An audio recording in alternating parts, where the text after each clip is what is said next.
Hello everyone, देखिए अब question number 11 देखो, इसमें क्या कहता है।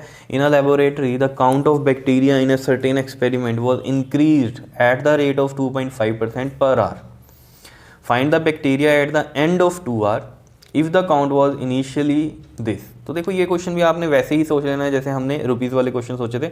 इनमें देखो इनिशियली इतना है, जो हमारे पास जो बैक्टीरिया का जो काउंट है वो इतना है इनिशियली।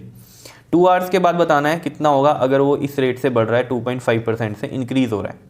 तो यानी कि इनिशियली इतना है, तो यानी कि ये पी मान लूँगा, प्रिंसिपल मान लूँगा, ये रेट हो जाएगा और ये टाइम हो जाएगा। अब आप कहोगे आवर्स में, क्योंकि यहाँ रेट भी किस में दे रखा है, देखो 2.5% पर आवर। और जब वो ईयर वाले क्वेश्चन होते थे तो वहाँ होता था रेट ऑफ जैसे 2.5% पर एनम, इस तरीके से होता था ईयरली के लिए हम बात करते थे जब। ठीक है, तो यहाँ आवर्स में बात हो रही है तो यहाँ रेट भी 2.5% पर आवर की ही बात हो रही है।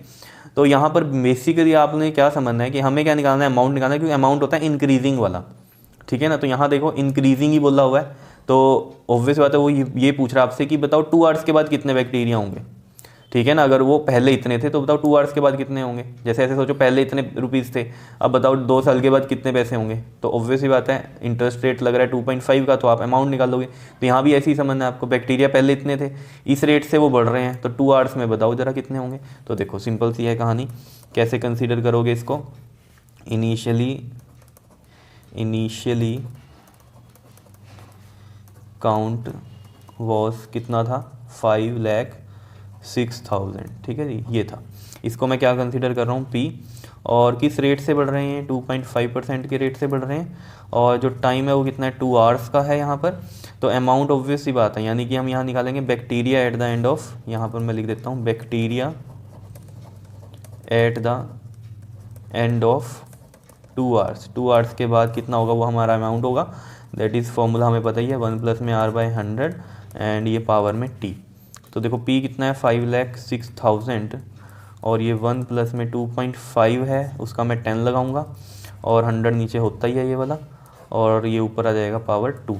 तो देखो ये 5,06,000 और ये देखो 25 4 दा कितना हो गया हमारे पास 100।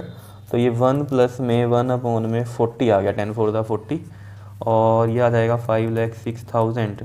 जब आप एलसीएम लोगे 40 का तो यहाँ 40 और ये 1 आएगा, तो ये आ जाएगा आपका 5,06,000 मल्टीप्लाई में 41/40, 2 टाइम्स लिखूँगा क्योंकि पावर 2 है। तो ये 2 ज़ीरो जो हैं इससे कट गई, और ये देखो ये 4 पे कट जाएगा, 4 1 ज़ा 4, 4 2 ज़ा 8 एंड 4 6 ज़ा 24 एंड 4 5 ज़ा 20। क्या इतनी बात क्लियर है या नहीं है? ठीक है, और इसमें बस यही रहेगा। देखो तो देखो 1,265 इंटू में 41 इंटू में 41 एंड डिवाइड बाई 4 होगा।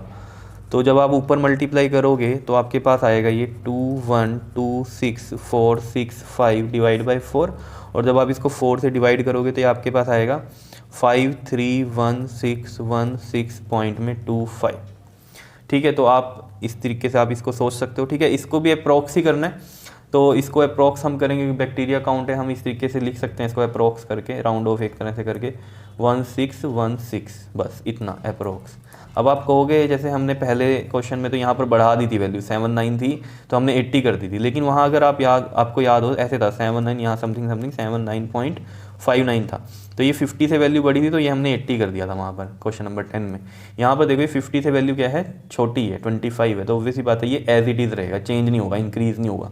तो ये 531616 रहेगा। क्या इतनी बात क्लियर है अप्रॉक्स में? ठीक है, तो ये आपके पास इसका आंसर हो गया।